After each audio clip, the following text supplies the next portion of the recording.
Hello, this is Tom Edmonds, the director of Dead in a Week or Your Money Back, and you are listening to Kneel Before Pod. Kneel Before Blog presents Kneel Before Pod.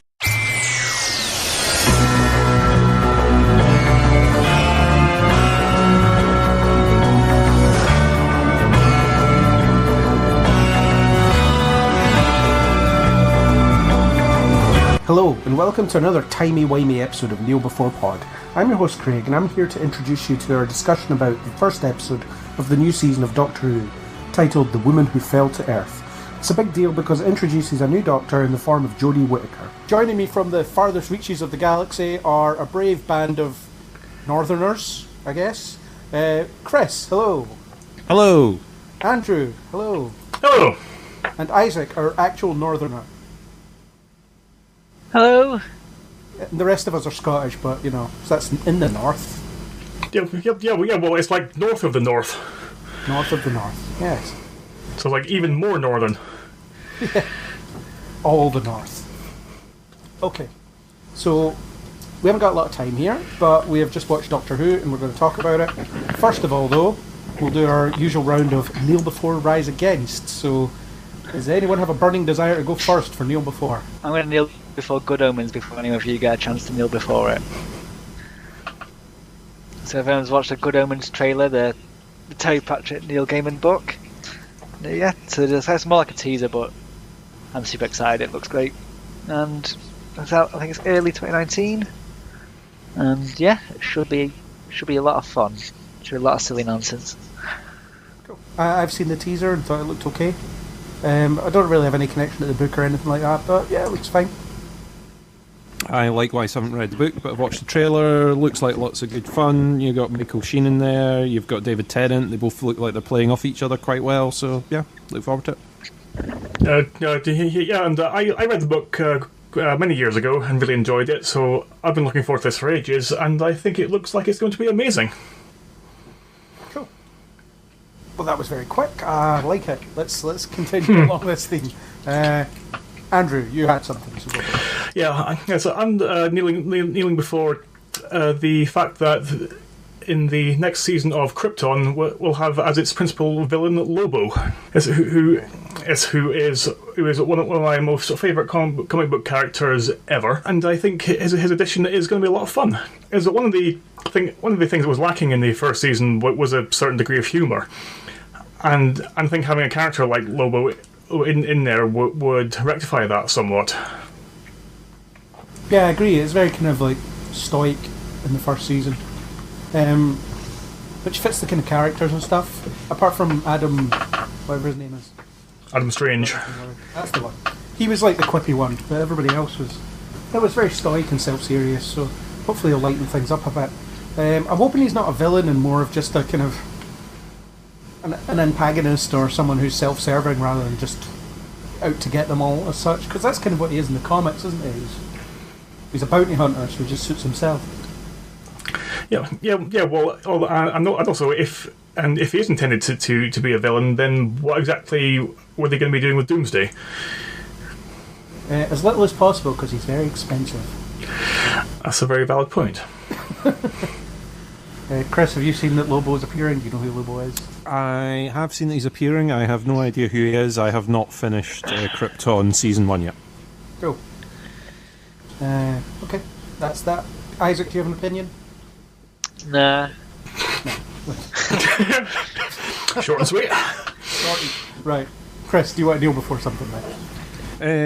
I will kneel before the fact that Netflix is going to carry DC's Titans over in the UK, which means we get to see it. Hurrah!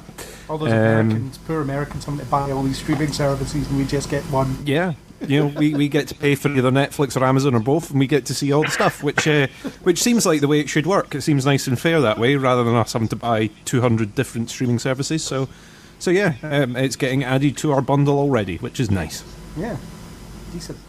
Yeah, Titans, not excited about it as a show, but cool. But at least we get to see it. It's legally watchable, so we're all good. Yeah. Andrew, what do you think of Titans appearing on Netflix? Do you care? I think it'd be quite a good thing because it'll make it easier for us to watch. And also because I think the look of the series, I'm actually quite looking forward to this series because I didn't think it looked that bad.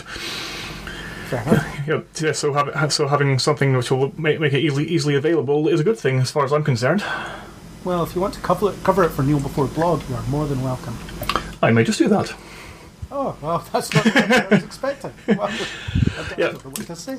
It'll be assuming I can beat my appalling organisational skills into some kind of coherence. Well, my persistent badgering will offset some of that. Cool. Isaac, guessing you have no Titans opinion? No. This is Isaac doesn't have opinion. I'm going to know before the new trailer for Star Trek Discovery, which appeared today as we're recording. It looks great. Looks really interesting. There's a bearded Spock at the end of it. I did not expect that. I wasn't prepared for a bearded Spock when he's from this universe. Maybe he's not. Maybe that's the twist. I don't know. But yeah, more Discovery. Looks good. Captain Pike looks cool. Yeah. Dead excited. Chris, you'll have an opinion on this. Yeah, I mean, the trailer looks absolutely great for that. I mean, I loved the first season of Discovery. I've not seen any of the little shorts yet, or the first short that they've released, but looking forward to catching up with that. It all looks really, really good, and I can't believe it's coming so soon. Hairy really Klingons. excited. There's hairy Klingons. Hairy Klingons, and Spock's beard is just extra hair, a theme. And Klingons with lightsabers, it would have seemed. I'm up for it. Andrew, have you seen this yet? I wasn't aware that this had come out, and then I forgot to watch it because I think something else just distracted me. But I am looking forward to the second season of Discovery because I did quite enjoy the first, and I'm looking forward to seeing more of it. Cool. Isaac, you'll have no opinion, will you? I don't like Star Trek and never will. Let's not break with the theme. Okay. That's fine. That's that done. Shall we move on to Rise Against? Who wants to go first? Who wants nobody to steal their thing? Okay, well, I'll go first. The one that I've picked is a little bit of old news, but it's the first chance I've had to mention it here. This is like the images of Joaquin Phoenix as the Joker appearing, showing him in the Joker makeup, and it was, and I kind of like had to look at it like several times, and then go away and come back and look at it again, but just to try to get my head around how truly appalling it actually looks. Because it just seems that every new piece of information that we get told about this film just further cements my belief that nobody involved in making of it has the slightest understanding of this comics at all. And the fact that it exists has gone from being a source of indifference to rising irritation. Fair one. I'm just not excited about the film at all. I think it looks, well, based on the images that have been released, I think he probably looks all right as a Joker. I think Joaquin Phoenix could be a really sadistic and mental Joker because he's probably a bit mental in real life. But, also like the side-by-side comparison with the Heath Ledger one that was when someone else picks the same character as you and I beat him up. It was quite a funny one. If I can find it, it'll be in the show notes.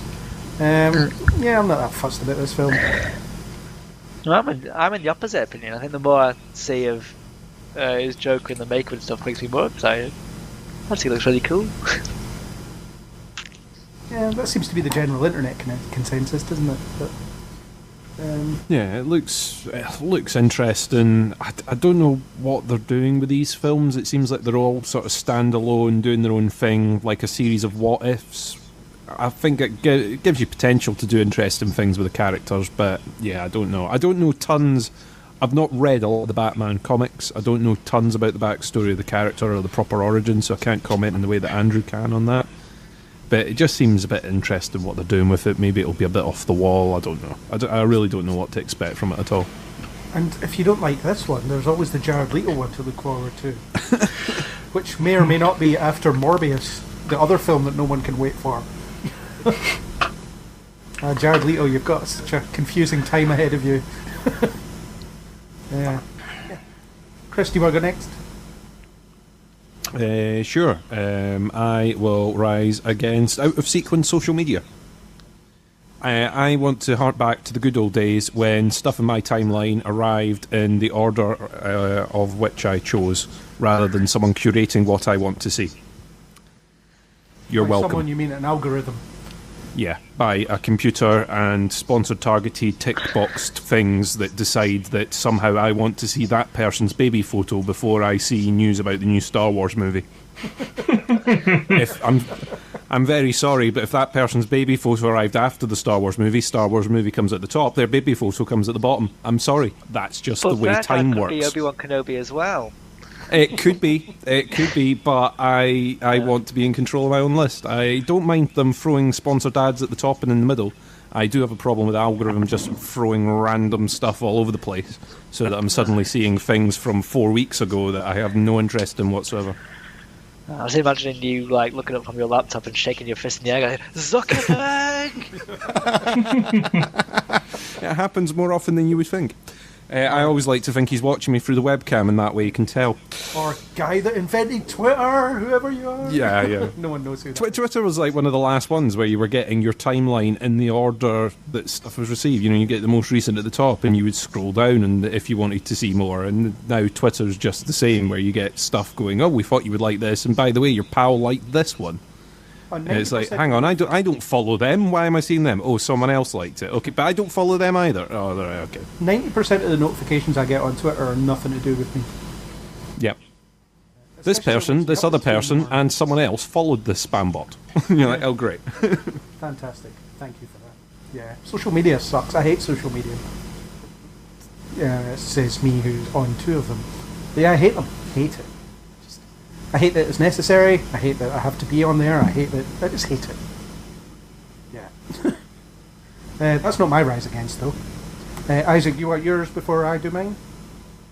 Yeah, I'm going to rise against myself this week. So this happened a lot. About damn time. About time. About time someone took a stand. And why is that? Because we did the 100th podcast thingamajiggy, and I was asking Craig, because I was like, oh, what's going to be like the next couple up to 100? And then we were sort of brainstorming, and then I came up with well, why don't we watch Venom and also the Spider-Man films up to Venom? Which means that, like, so sorry, Chris. Sorry, no, Craig was going to watch Venom anyway. Sorry, Andrew, I guess, if you're involved. Sorry for everyone. Sorry for Venom. That was on me. Yeah, we've got an extra podcast recording this week, and it's all because of Isaac. So. All Isaac's Oh yeah, because you want to Yeah. our third one. You got the DC one, and Yeah. like a coward, I'm not going to be in that either. So you get extra work, and I get to just swan around. Yeah, but you'll be there in the Venom one, and you will have opinions, and you will make them known. I'll have opinions. I'll make them known. Yeah. Well, it's about time. I agree. We should all rise against Isaac. Yeah. Damn him. Cool. I am going to rise against A Star Is Born because of what Wow. Okay. I did not like it. I thought it was meandering. Well, it wasn't really meandering. It was pandering garbage. Lady Gaga was good in it. Fair enough. Bradley Cooper, he can mumble, I guess. He can sing and mumble. He's talented, but I just didn't buy into it. Came out of it, spoke to a couple of people, and they were all like, "Oh my god, so emotional! Couldn't believe how good that was." And I was like, "What?" It was a similar conversation to the one that had come out of La La Land, where everyone was like, "That was the best thing I've seen like in ages," and I was like, "What?" Yeah. Yeah. Star is Born, rubbish. As far as I'm concerned. So, come at me, internet. Is all I have to say. I have to say I haven't seen it yet, so I can't kneel before or rise against your opinion on rising against A Star is Born. We'll revisit it in a later podcast once you have seen it. If you see All it. right, okay. I wouldn't recommend that you do, though, because it's not very good. Andrew, have you seen it? Oh yeah, well I have not. Yeah, but when you mentioned it, I thought you were going to comment on the fans of that film spamming internet with negative Venom reviews.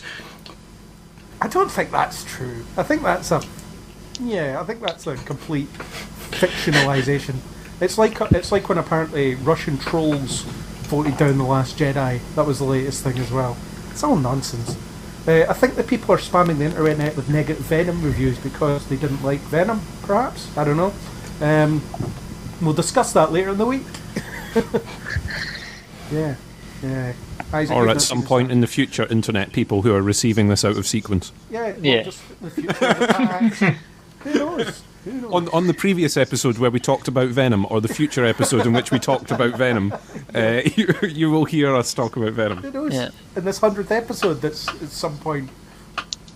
Well, one person who does know about time travel, past and future. Oh. It is just not to ignore that perfect segue in. So they've moved beyond Kneel Before and Rise Against into the actual meat. And finally something that I can actually talk about because it's a thing I like. And I think Isaac has just become the host. Yeah, Isaac accidentally became host. Yeah. Take it away, Isaac. I'm just going to sit back. Yeah. And then, like, Craig has just handed me a mini golden segue. As is tradition on all podcasts, you get given a little mini golden segue that indicates that you are now in charge. So, continuing my lead of being in charge, because no one stopped me yet, this week we're talking about Doctor Who. Yay! It's back, everybody. It's back. Like an hour ago. It's back about an hour ago. Hey. So we normally start with spoiler-free thoughts, so we will start with spoiler-free thoughts. Chris, what did you think? I thought it was an episode of Doctor Who. It was certainly an episode of Doctor Who. Can't argue with that. Yeah, I mean, we didn't see your TV, so we don't know. I mean, it was after Country File, and it was before something else. It was good. I thought it was an all right episode. That's fair enough without spoiling, Andrew. Yep. I quite enjoyed it. I thought it was quite a good mystery story, a good introduction to new viewers, and a good beginning to a new era of the show. Cool. Isaac, what did you think? Yeah, it was a really solid opener, I think. It's sort of... Yeah, it was just proper...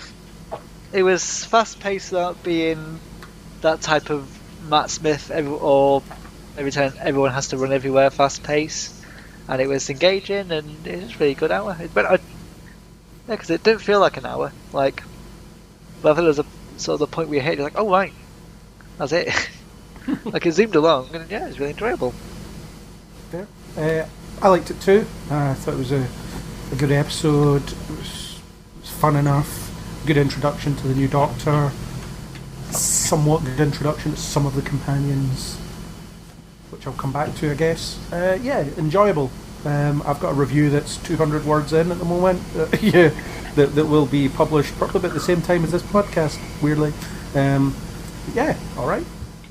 So, on that, on those scintillating "it's alright" comments, shall we move into the spoiler section, jump in our spoiler TARDIS and go into the spoiler time and space vortex thing? Yes, quick to the Wave Rider. To the Wave Rider, yeah. Or, I don't know, what other time machines is it? The DeLorean? Yep, why not? Yeah, we'll all just have our own time vehicle. I'll have one of those watches that makes it easy. I don't know. I've lost this analogy, abort analogy. Let's just move into spoilers.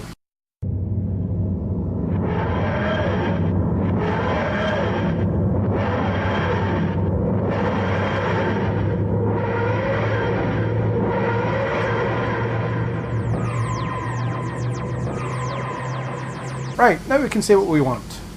So, I guess we should start with the Doctor. I mean, I don't have an agenda here, so I'm just making it up as I go along, much like the Doctor.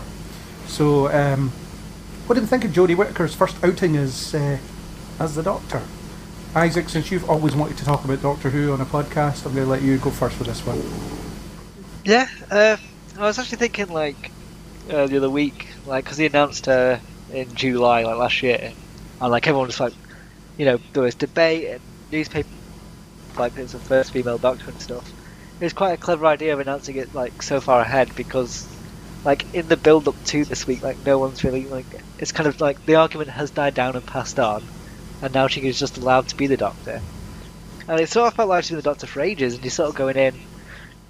Like, I should have really watched like a intro bit because I kind of like I remember that she'd fallen out of the TARDIS and stuff. I can't remember too much about like her that 1 minute, you know, that you get at the end of the Christmas special that is the new one. All she says is "oh brilliant" and then gets thrown into the TARDIS. But yeah, I remember that she falls out and there's like some like smoke and standard regeneration stuff. But yeah, like she sort of lands into the episode with a bit of a bang and she don't really stop to breathe, really. It's she's quite. I know she's instant like all Doctors have a little bit of a stumble like before they're instantly the Doctor and they get their Doctor moment. I'm trying to think of it. I'm trying to compare it to like the Capaldi or like Matt Smith and David Tennant ones. And definitely not David Tennant because his was a bit. Well, he was unconscious only for for most of it. Yeah, it's like the last 2 minutes. So it was probably more like Matt Smith's one because they were both very high energy, and like Peter Capaldi's one was a bit all over the he was all over the place, and Peter Capaldi's one was rubbish. Yeah, and it was but as a like an intro story, it was very manic, and she was instantly in charge as well. Well, they were just like, oh well, like everyone's sort of like shocked because it's in like a spaghetti monster thingamajig, and like yep, she knows what she's doing. Let's let her run along. So yeah, she's pretty much the Doctor by then, wasn't she? Yeah, it reminded me of the 11th Hour as well, in the sense that rushing around, didn't have time to look in the mirror sort of idea, just straight into a situation that had to be resolved. But it was also kind of its own thing. I think the emphasis on the companions for the first, it felt like 10 minutes. You know, you didn't see the Doctor until quite a bit into the episode, which I thought was quite interesting because you would think with them introducing a new Doctor it would be, you know, you would get to see her right away, but now they instead chose to introduce you to the companions, and the fact that you had 4 companions with one of them to die was an interesting one as well. I mean, the fact is the BBC are always stupid with these things, and they publicised before this episode aired who was the 3 companions were going to be. I wonder if they should have done a bit of false marketing and put the what was her name, Grace, as well as part of the marketing, so that, you know, it would be a surprise when she died. They did do it kind of. They said that she was going to be like a recurring extra friend, but not as like one of the actual companions. Oh, so right. like, she'll be making a returning like role, which I guess was a bit of a sort of like a red herring situation. But so they sort of like they didn't do it to like for big nerds like me who read the interviews and stuff. They had like kind of a little bit. It's like, oh yeah, she'll be making a few appearances, but yeah, it wasn't like in the main like advertisements and trailers and whatever. Maybe later on, maybe she will come back, and later on, you never know. You'll be taken back to see her younger or something. I don't know, before she died. Who knows? Yeah. Well, because as I remember, in the first episode of Torchwood, that's what I was going to say. Just because in the promotional stuff and the advertising, then in Dear of Armour was featured like quite prominently. So when she's killed right at the end of the first one, it came as quite a shock, and it was all the more effective for it. I was thinking throughout the episode, she seems really capable and competent. Well, is she just going to be like, nah, I'm not up for this, I'm going to stay here? And as soon as she was like, I'm enjoying this, I was like, she's got to die, otherwise there's no reason for her to stay behind. But again, that's me being a victim of the kind of the advertising that I've seen. Yeah, I think there is a big problem with that, with films and TV shows sort of spoiling their own plot with sort of next week on previews and whatever. You know, you leave a partial cliffhanger, and you end up spoiling it in the next shot when you go next time, next week. You're like, oh, all right, okay, fair enough. Yeah. What did you think of her as the Doctor then, Chris? I thought she was all right. I mean, these regeneration episodes, the first ones after the regeneration, I don't think you can judge the Doctor based on it. I know that's the whole reason that you've invited us on that podcast tonight, but I don't think you can really judge them on it, because it's always they don't quite know what they're doing, they're still getting used to the body, they're never really big, punchy episodes that give the Doctor lots of depth. They're just sort of very zippy introductions where they're picking their outfit and can't remember their name, and are wearing mismatching clothes and prodding their face, going, "Oh, this feels different," and doing lots of body gags. So it doesn't really show us them at their full potential yet, but early impression is good. Yeah, you always get that with the regeneration episodes. I mean, you get kind of sense of what she's going to be or what she'll become. And I think, for me, the episode was a little bit too quippy, or she was a bit too quippy, and that has always annoyed me in Doctor Who. That's why I got to the point where I found Matt Smith unwatchable. Just everything was quip, quip, quip, quip, and it's like, you know, where she responds to everything with, well, Matt Smith's Doctor would respond to everything with a sarcastic comment that was supposed to be funny, and there was a couple of those from her where it was, "We should take you in A&E," and she's like, "Oh, I never go anywhere with abbreviations," or whatever it was, and I was like, less of this, please. But other than that, I thought she was really good, she was really engaging, very confident, she led the show very, very well. Based on that one thing I've seen her in, that film, Adult Life Skills, where, by the way, I turned down the chance to interview her, idiot. I knew she was good from that, but you know, she takes the reins of the show immediately and just runs with it, and is really confident, really, really engaging, really likeable, and I want to see more of her, which is good. I'm not like put off by this by any means. Andrew, what do you think of her as the Doctor?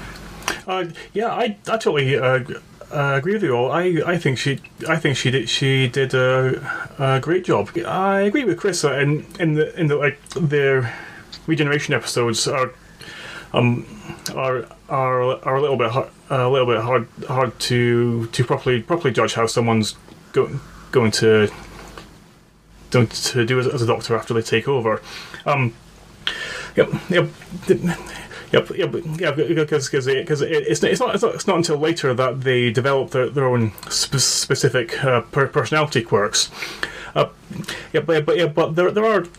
there are certain characteristics like the each incarnation of the Doctor always possesses, and I think that Jodie Whittaker portrayed them pretty well. Yeah, because you're just with the Doctor's core ideal of just always being somebody who's there to help, and is perfectly happy to dive into a dangerous situation, regardless of not having the slightest idea what's going on. Yeah, so she definitely, or the script certainly nailed that aspect, and she was able to perform it with some degree of believability. So yeah, I think I mean, it's hard to tell what Chibnall's going to be like as a showrunner based on this one episode. It could just be that he had one great idea, but based on this, it does seem like it's going to be a bit different, you know. And it feels a little bit stripped back, at least for this one, because you've got, well, she has no TARDIS, she has no sonic screwdriver for half of it. She's you know, meeting all these new people, dealing with a problem that's already in progress. It's very much straight in there, you know, thrown in at the deep end, ready to go, which is, I guess, the case with all regeneration stuff, except from Capaldi's one, where it felt like he had weeks to solve the problem, and did, you know, yeah, the less said about that nonsense, the better. It's, what do we make of the villain, or the alien menace, the weird... Tim Shaw. Tim Shaw. Yeah, and the tumbleweed electric thing that he had. Just an intergalactic hunter. So, from what I could gather, what he did was he came to Earth and randomly selected a target that he would go after, which is a bit of a weird one. Yeah, it was like a contest, wasn't it? Like he was given a find this target and bring them back sort of mission. Yeah, it was just a random target. It wasn't like anything important or specific. Yeah. Yeah. Yeah, and in doing so, that would somehow prove that he was worthy of leading this entire race, which wasn't quite explained to my satisfaction. Plus, you're only allowed to hunt on Earth if any random human hits the weird light show, and that's your permission granted for hunting. Yeah. I do like that. That's neat. Yeah, it was motivation-wise, it was a bit weak, wasn't it? Just I'm here to hunt for some reason. I wear teeth on my face. I've killed these other people. That's not too big a problem, apparently. I don't know. No one seemed that bothered. I think it was pretty scary visually, though. Oh, it was good, I mean, yeah, that was visually quite. Yeah, as someone that hates going to the dentist, that was enough. All you needed was the drill noise as he stole people's teeth. That I think would have just pushed me over the edge with this. I mean, the Daleks are meant to be scary, but that sort of alien dentistry, yeah, that would be enough for me. And it was weird how they spent so much time deliberating over, but why is he taking teeth? And like my first thought was, it'll be a trophy. I thought he would like be wearing a necklace of the teeth of his victims, not sticking them in his face. But Yeah, and also Jurassic World: Fallen Kingdom got there before you. Sorry, buddy. Well, also pretty much anything that deals with the hunter. The upcoming Craven the Hunter film will probably do that. Yeah. Trying to think. Villain, or something else about the villain. And oh yeah, the guy he was hunting. I forget his name now, but I don't know. It just they didn't do enough with him to make me care about whether he lived or died. So he was listening to that self-help podcast thing while he was driving a crane, and I was like, "Are you special?" Whatever. Yeah, it was like a little self-help kind of thing. I knew he was going to come back into it in the way they left it on the train, where he just like scarpered off on his own. Yeah, and you're like, okay, well, he's going to appear somewhere later. Either he's been implanted with something, or he's going to become key to everything later on. Yeah. So you could tell that he was going to crop back up because they've given him too much FaceTime on the train. Yeah, and there was a weird cut at the conclusion as well when he kicks what's his name off the roof. Tim Shaw. Yeah, Tim Shaw off the crane, and the doctor says you had no right to do that. And then it's never brought up again. Yeah. I was expecting a bit more from that. Because like the whole idea of moralizing over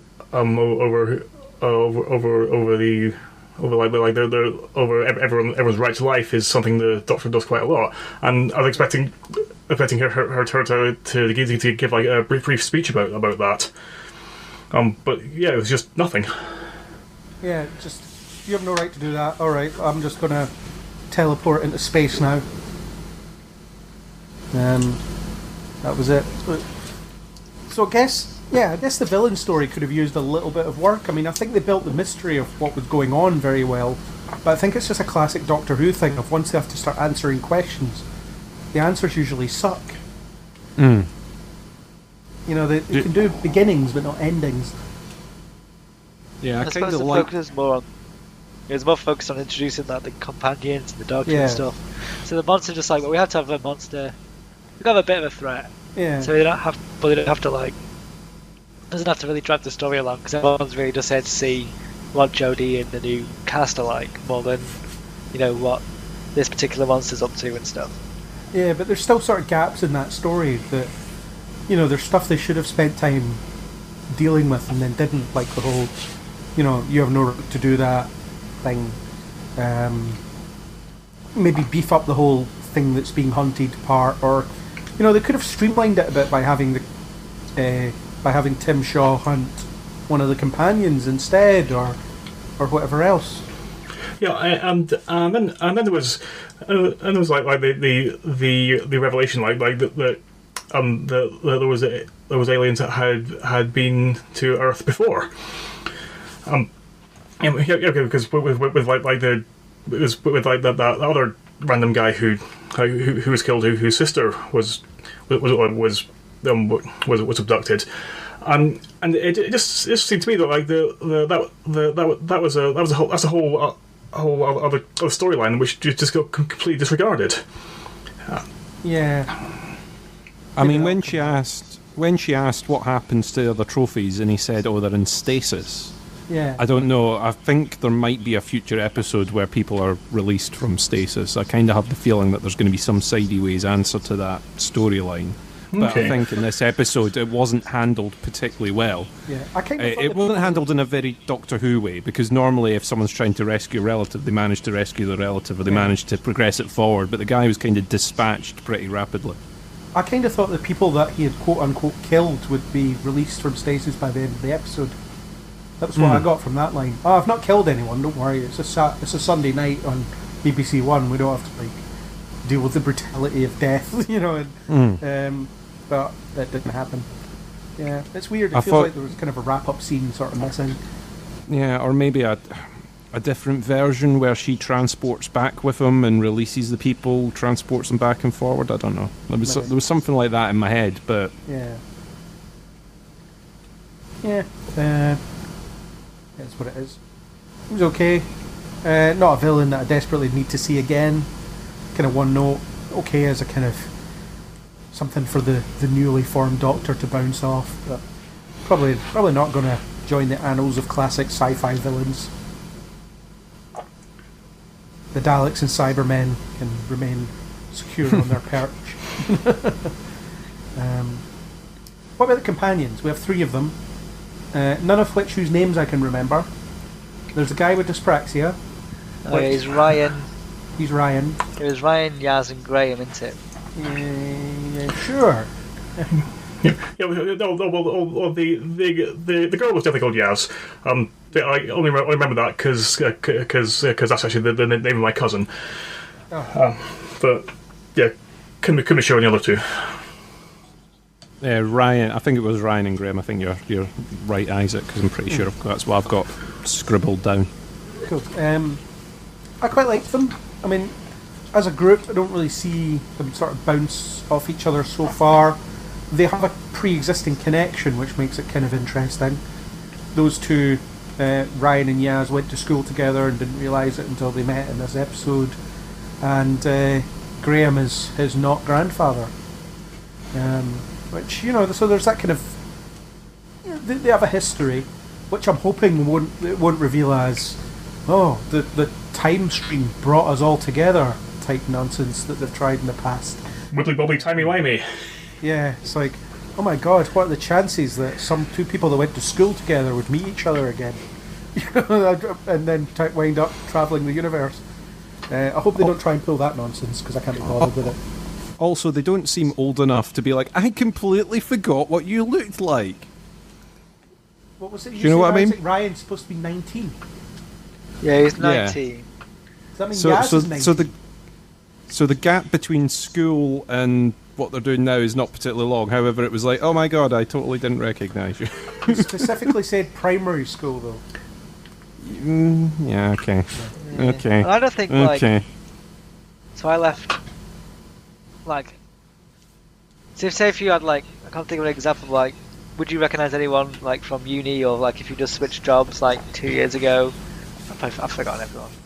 I think it's, I can't remember anyone I went to uni with, or school with, or was in, a couple of jobs over, so I think it's quite believable that it would take a moment, especially if you're, you're slightly distracted because you've just seen an alien egg, to not recognise that the cop is someone you went to school with. Yeah. Well, and sorry. Yeah, and also if the last that they saw each other was at the end of primary school, then they would have been 12. Yeah, and from like I thought 12 it was high school, not primary, but that's fine. Yeah, and from like 12 to 19, people would change quite a lot. Yeah. I'm still not buying that they're 19 though. It did seem a bit of a stretch. Yeah. The Rose Tyler 19. Yeah, whatever. Yeah, she's not 19. And then Graham is like, I don't know, in his 50s, I guess. I think so. Yeah, and he's the stuffed shirt who doesn't want adventure and is now forced to have adventure because his wife is dead. So I think what will happen is it will be a lot of him complaining about how scary the situation is every week. Well, his cancer's going to come back, hasn't it? Like not come back, but I mean, like, he's had cancer and he's in remission.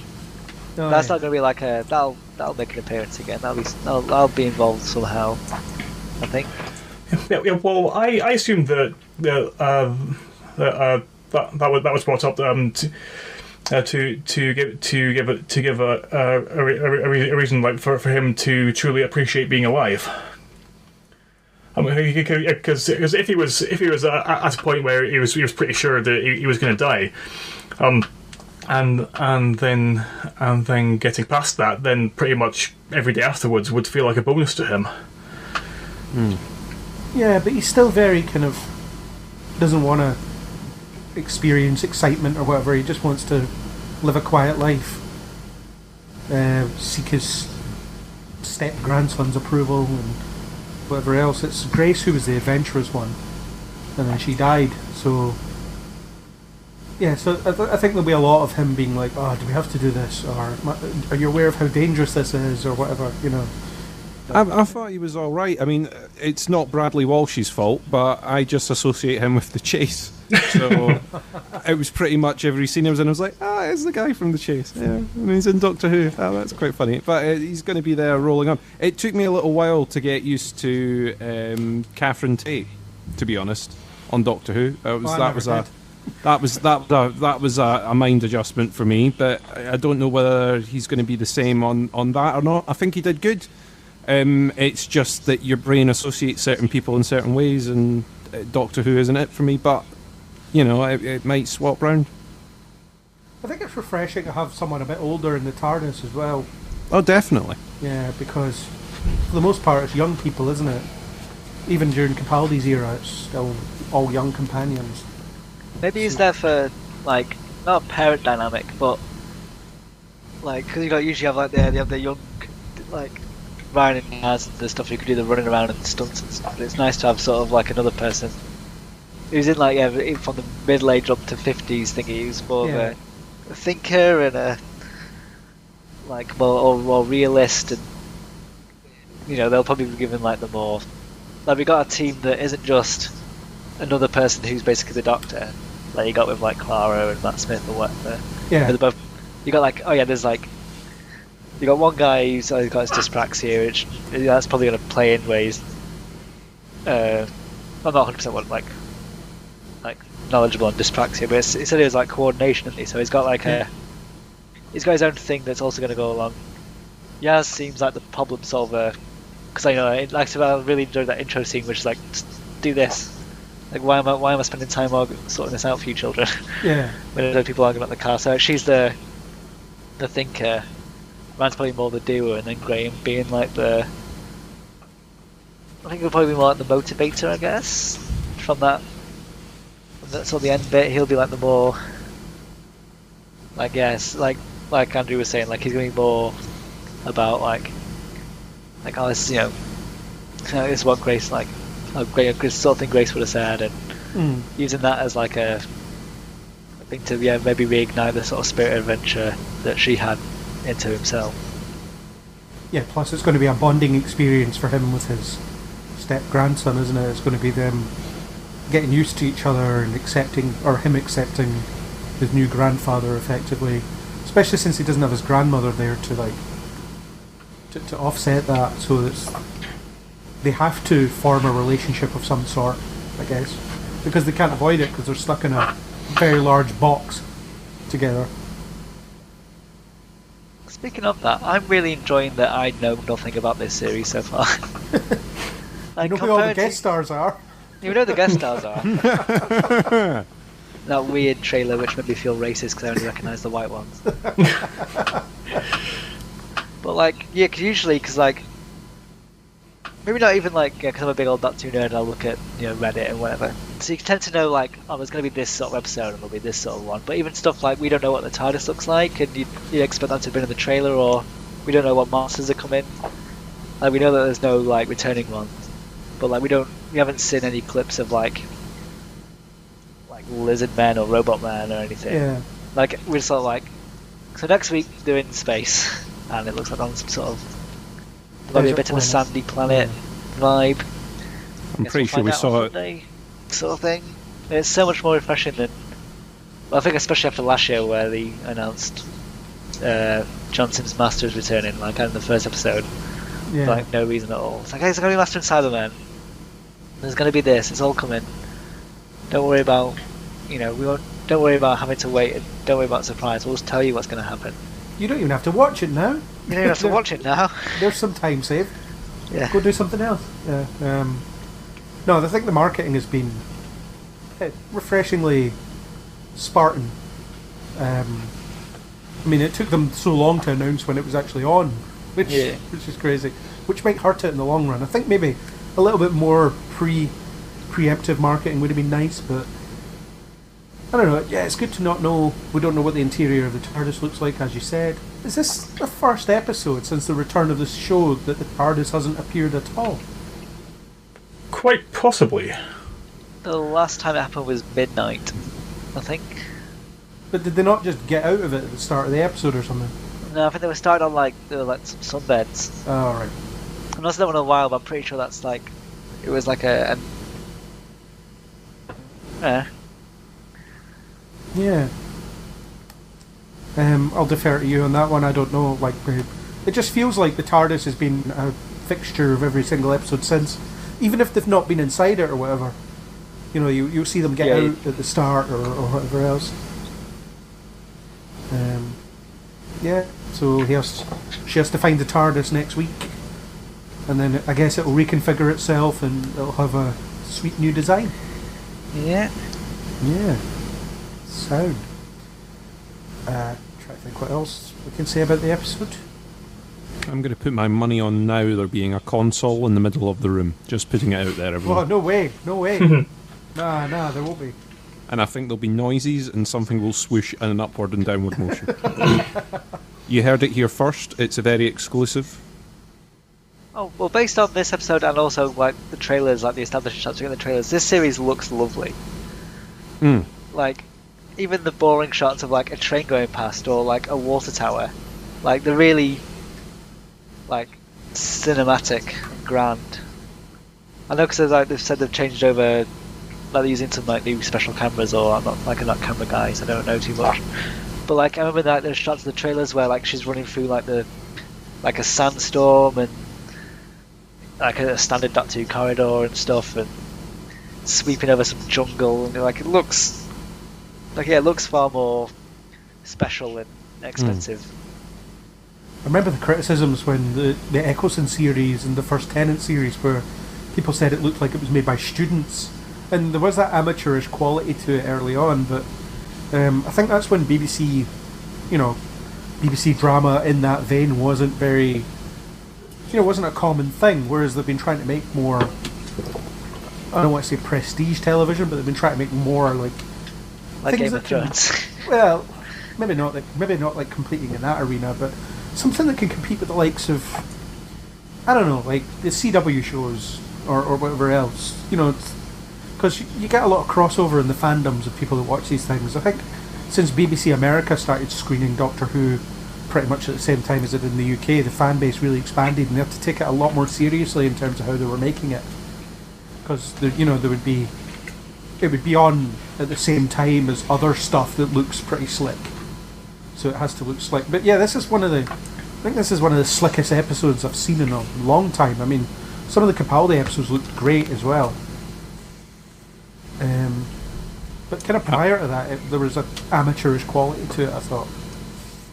Yeah, I think you're definitely right, Isaac. That some of the shots, the cinematography sort of things that they did here were a lot better than they normally do. I mean, they did actually go to Sheffield as well to do it, because a lot of the time it'll be Sheffield via Cardiff and London via Cardiff, with establishing shots of, rooftops Sheffield or something. Just cannot be replicated. Yeah. Apparently, Scotland can be done, but Sheffield is impossible. So they went and did it. But I think especially doing that sort of hilltop stuff when they were doing the learning to ride a bike, all the shots in the background stuff look very neat. Very, Where he very throws the bike like half a mile somehow. And it's like, oh, you better go get that bike. Our train leaves in 20 minutes. Yeah.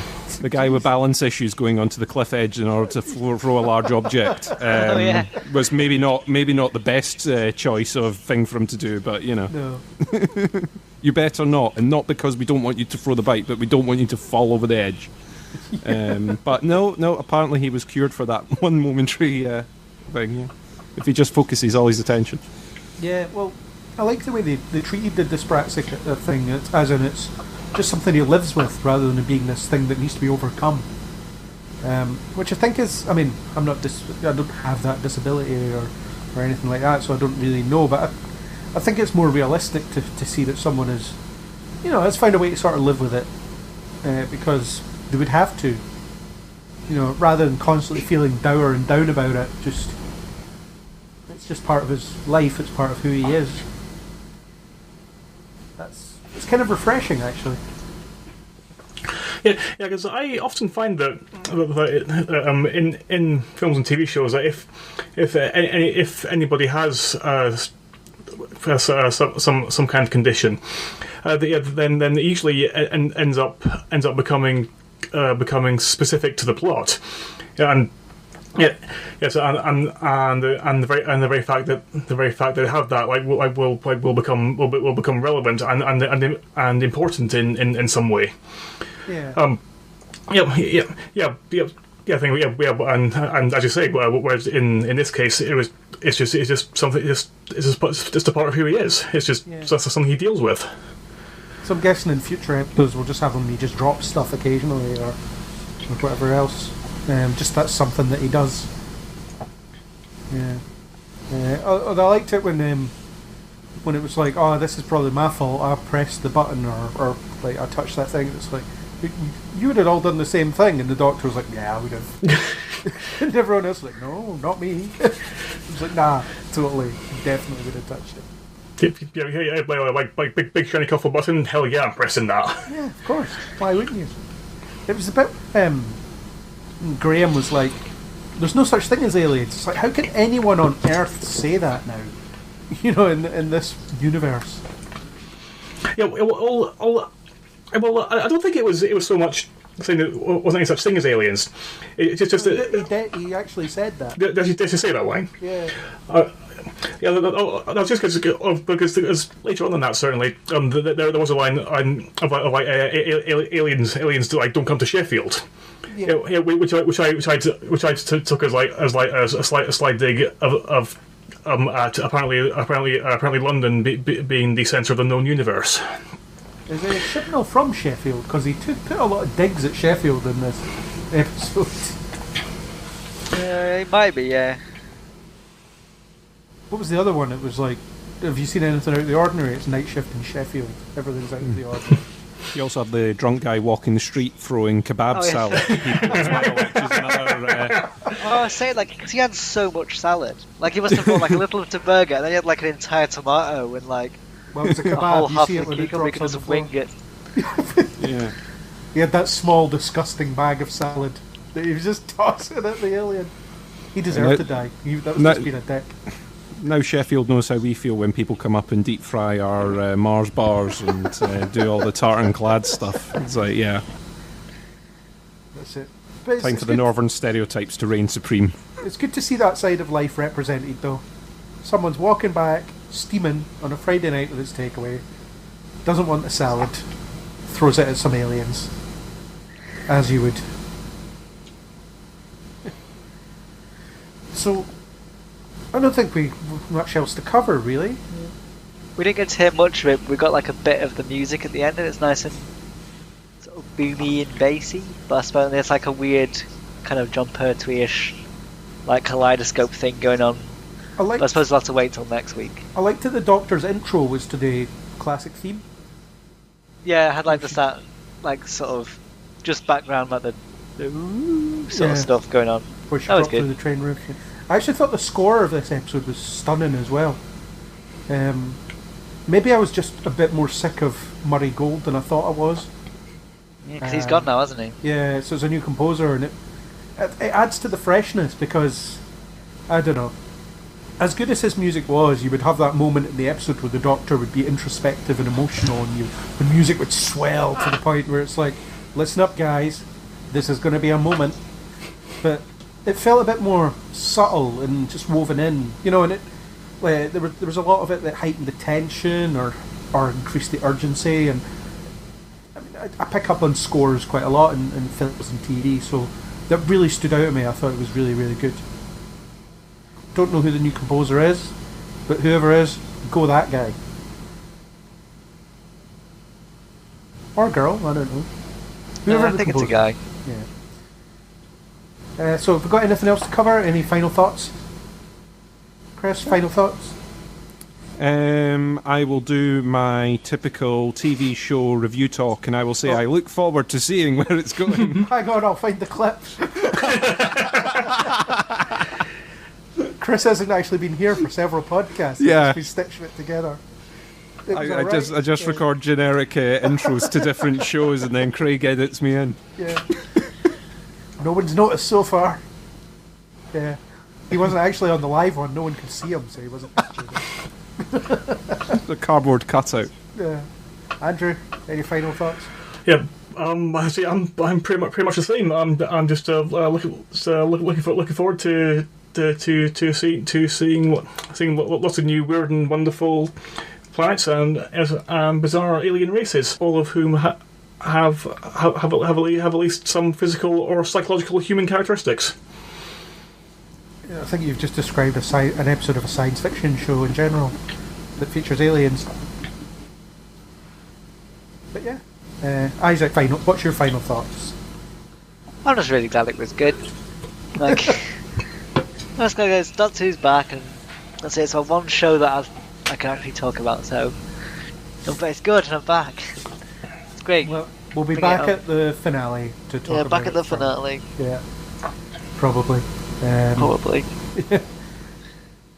I just agree. I think it's it was a good episode. I'm excited to see where the season goes. I'm quite encouraged by the fact that they're not shoehorning in a long season arc. Apparently there isn't one, so that'll be nice. Because they always suck. Bad Wolf, it's just some letters spread across time and space. Torchwood, we're just going to tell you what that is in like the second episode of the season, and then we'll just mention it as if it's a mystery. Saxon, we all know it's the Master. Let's get on with it. You know, etc., etc. So I'm glad that there's none of that. Oh, what's that word mean? You know, sort of nonsense. It just bugs me.